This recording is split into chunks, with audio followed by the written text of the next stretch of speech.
Hi, I'm Laura Benko, and today I'm with Ms.Mindbody, Kate Hanley. Kate is a stress expert and the author of the Anywhere, Anytime Chill Guide. Kate, welcome. Thank you so much for being here today. Thanks for having me. I read your book and I love it. You developed some really practical strategies for dealing with everyday frustrations. What inspired you to write this book? Well, they always tell you to write what you know, and as a mom, a New Yorker, and an entrepreneur, I know stress quite well. I bet. And so I wanted to show busy people how they could do simple self-care practices, even if they only have 30 seconds to spare, that would help them feel more grounded and less frazzled. I call it bite-sized serenity. I like that. And I noticed that some of these tips are kind of unusual, like when you're stuck in traffic or in a crowded elevator. Yes. Yeah, tell me about those. Well, actually, why don't we go sit down and I can show you. Okay.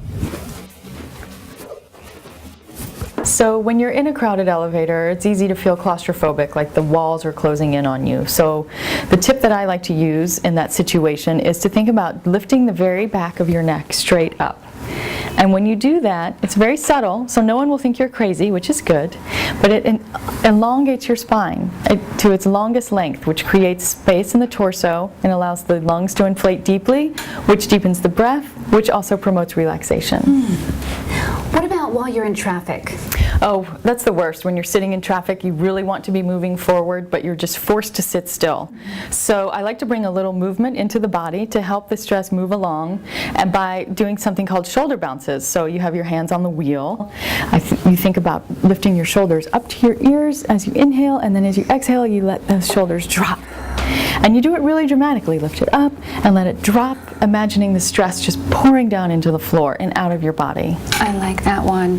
Now, what about road rage? If someone just cut you off and you're stuck in traffic and you want to just scream at them, why not?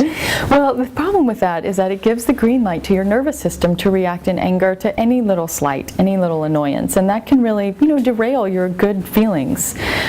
So road rage, again, I like to bring movement back into the body and to accentuate that feeling of anger and stress. So once you notice it, you can then let it go. So you're holding onto the steering wheel again. You clench your jaw and squeeze your eyes closed, of course, if you're stopped. As you inhale, and then as you exhale, you release that effort. And then again, you inhale and bring the shoulders up, really tighten the neck as much as you possibly can, and then exhale, let that go. And then you can squeeze the steering wheel, clench up your arms, exhale and release that.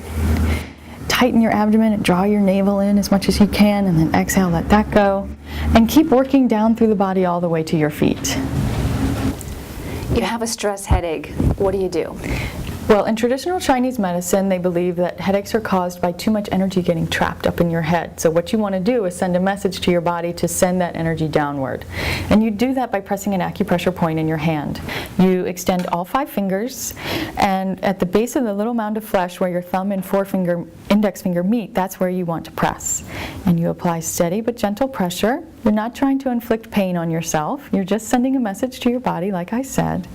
And you hold that for 1 to 2 minutes, relaxing, breathing naturally, and then release and do the other hand. I like that. Kate, I love how all of your stress-busting strategies are not the cliched, take a deep breath and go to a happy place.